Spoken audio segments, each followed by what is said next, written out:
But before we do that, is there anything anybody wants to share or any questions they want to ask?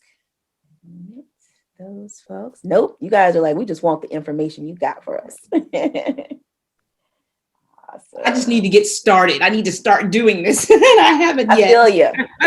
I need to get started. That's how I feel. That is always the hard part. Like I said, it's gonna feel for a while like you are pushing a boulder uphill. So just I want to be real. It's gonna be hard work at the beginning, and it's gonna really feel like, oh my gosh, when. But that is really, guys, the thing, and probably the biggest difference with a job and a business. Because again, this is a business. We're most of us are used to having jobs, even though I haven't had a job in a minute. Most of us are used to having jobs where you apply, they say yep, and then they give you a list of stuff, and you start wondering why I even want this job, because they really got me working. Yeah. So that's the easy part about having a job, is you just jump right in, you get started. Yeah. When you have a business, even if it's a business that other people are doing, even if it's a business that has, kind of a path already set, it still takes time to get your business. Yeah. It really does. Well, I've gotten on SnapDocs. I'm now getting the text messages about the assignments. But Kendra, I tell you, when it comes up there, I get all nervous and I won't push it, or I'll push it late. And then it'll say somebody else already got the job. So yes. And actually, that's the majority of what we're going to talk about today, is how SnapDocs works. Because I actually did some research, because like most people, I signed up and got assignments from them and never really thought about how it works. So we're going to talk about how it works. But I totally understand the nervousness. I really do. But you just got to jump out and do it. You're not going to get over it unless you do it. And, you're going to feel anxious the first time. You're going to be the first several times, probably. You're going to feel, but you're never going to get over it if you don't just do it, And I'm the kind of person, like when I work out, I have to work out first thing in the morning. I'm the kind of person, the stuff I don't like to do, or the stuff I feel uncomfortable about doing, I just have to do it the very first thing. Yeah. Before my brain can cut on and give me excuses why I shouldn't do it, I just got to do it, because if not, I'll come up with excuses. My brain is very creative at excuses. I can come up with excuses like you would not believe. So sometimes you just got to accept it and get assigned it, and then go, oh my gosh, and then just do it. Because I promise you, once you do a few of them, you're going to look back and go, what was I so nervous about? This really is not a big deal. And I know it doesn't feel like it yet, but trust me, once you get a few of them under your belt, that is how you are going to feel. I know a big question last month was about SnapDocs and, how does SnapDocs work, and how come I'm not getting requests from SnapDocs and that kind of stuff. And I researched it and realized this wasn't going to be something I would be able to answer in just like a post. So I wanted to come back and basically use this Q&A to show you guys the things that I found out about SnapDocs and the ideas that I have to hopefully, if you're not getting requests, to hopefully help you start getting requests from SnapDocs. Before we get into the SnapDocs stuff, though, I did have a few other questions that were about other stuff. So the couple of other questions that I have, there was one in the group. And again, this is one of these things you don't think about when you've had a job for forever, and that you start thinking about when you have a business. But this person said, most people keep their jobs for health insurance purposes. Their goal is to be a full-time signing agent. Do I have any advice regarding health insurance options? It's not technically an NSA question, but I was curious to know what full-time agents do about this. And I have to admit, this is one of those things that I did not think about when I went from having a job to being self-employed because, you work for a company, they offer you health insurance, you sign up for the one you want, they take the little money out of your check, you don't really even think about it. Well, when you're self-employed, you have to, you don't have to get it, but it's wise to get separate health insurance, your own standalone health insurance. And you would purchase this health insurance just like you purchase any other insurance. When you need automobile insurance, you go to an automobile insurance agent. When you need homeowners insurance, you go to a homeowners insurance agent. Any type of insurance you need, there is an agent out there for it. And just with health insurance, there are also health insurance agents. So you can literally just Google for a health insurance agent to help you find insurance. You can also use the government health insurance website and platform to get health insurance. And honestly, that's actually what I do. So that is the healthcare.gov website. And it's actually very simple to navigate. However, there's only certain times of year that you can sign up through the healthcare.gov website. So I would say save that link, go onto the website. It gives you the instructions on, what to do and how to get signed up. And then you will, if you sign up, they'll send you out an email notification basically saying, hey, sign up time is now. And then you get in there and you sign up.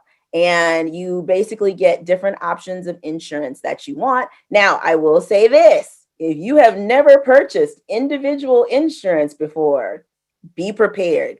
It is a lot more expensive than the insurance that you normally get through your employer. So to give you an example, and I'm going to go years ago, and insurance has gotten more expensive since then. But again, when I quit the company that I used to work with, I think they used to take like $20 a paycheck for my health insurance. So it was basically like $40 a month at that time. And we're talking 14 years ago.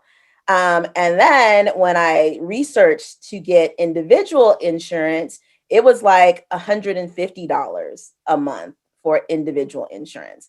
It's a lot more expensive than that now, guys. Like I said, I'm not gonna lie. Individual insurance is pricey. I think I have I'm not gonna lie, I have one of the least expensive insurance plans because I'm fairly healthy and I'll be on that Holy Ghost health plan. Like, Lord Jesus, keep me healthy. But my insurance is almost $300 a month just for me. So it's not cheap. So just to give you a heads up, give you a warning, with the healthcare.gov website, though, depending on your income, you may qualify for credits, which will make it less expensive. And then also talk to your tax preparer and your tax advisor, because again, you may be able to offset some of that with, credits when you do your taxes. But that's basically what you do for health insurance as a self-employed person, guys. You just go out and find individual insurance. So then the next question I had, someone said that they have a commission in New Jersey. Will they be able to do signings in other states like New York? The short answer is, can you do it or not? Maybe. It depends on your state. And it depends on the circumstances under which you're looking to be commissioned in another state or do notarizations in another state. We're going to take a look at this NNA article. So, again, you might be able to. It really depends on your state and the laws in your state regarding doing notarizations in other states. In general, for the majority of notaries public, you can only do notarizations in your state while you are physically standing in your state. But as it tells you here in this article, there are a few states that permit notarizations outside of the state under specific conditions for certain type of documents. So notaries who are in Kentucky, Montana, North Dakota, Virginia, and Wyoming. If you are a notary public in one of those states, make sure that you read this section of the article, because it tells you what situations you can do notarizations out of your state in. But again, just those 5 states. And then let's see, let's take a look at down here at the bottom. can a notary hold commissions in multiple states? And so you New Jersey person, you got really lucky because they specifically addressed New Jersey and New York in this article.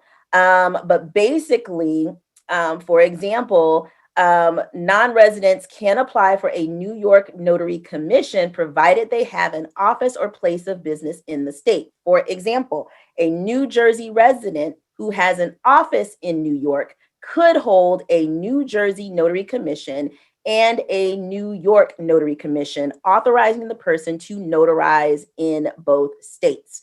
So if you want to obtain a notary commission in another state, though, make sure that you check the laws of your state and follow the laws in your state to make sure that it is possible. So New Jersey person who wants to notarize in New York, it is very possible, but make sure that you check the law, the notary law for New Jersey and New York, and follow the instructions that they have to allow you to notarize in both states. But again, guys, in general, you can't. For the vast majority of us, you cannot. You can only do notarizations for your state while you are physically standing in your state. So then somebody else had said that they have a Texas notary handbook. Do they also need to purchase the Texas Notary Primer that I had mentioned in our last Q&A? And my answer to that is maybe. I don't know. It depends on what is in your Texas Notary Handbook. So a lot of different companies make a primer or a handbook, which basically gives you what you can and cannot do. It kind of simplifies your notary law for you. If the notary handbook that you have gives you a simplification of your notary law, then no, you don't need to purchase another book. However, I will say more knowledge is always better than less knowledge. So, I mean, I think these books are about 15 or 20 bucks a piece. So, I personally have like 3 or 4 of them. And then I think I told you guys, I buy a new one every couple of years anyway, because the editions get updated because things in the law change. So if your notary handbook has your state notary law in it, then no, you don't have to buy the Texas Notary Primer that I specifically suggested. But again, it doesn't hurt. I mean, where does it hurt to have 2 books that have your notary law in it? Doesn't hurt at all. So if that's something that you want to do, definitely go for it. How the SnapDocs notifications work. Because again, before we can figure out why we're not getting notifications or what we can do to get notifications, we got to figure out how these notification things even work. And again, ways to increase your ranking, because as we see, having a higher ranking is what will help to determine whether or not you will get assignments. So one of the first and easiest things that you can do is to have... That's what I've got for you guys as far as SnapDocs is concerned. So again, the biggest things that may help if you are not getting notifications or if you are not getting a lot of notifications, first, try. You guys can do this. I know it's a lot. You can do it. Set yourself a goal, focus on one thing at a time. And you'll find, in a month, 3 months, 6 months, you're going to look back and be like, oh my gosh, look at how far I've come.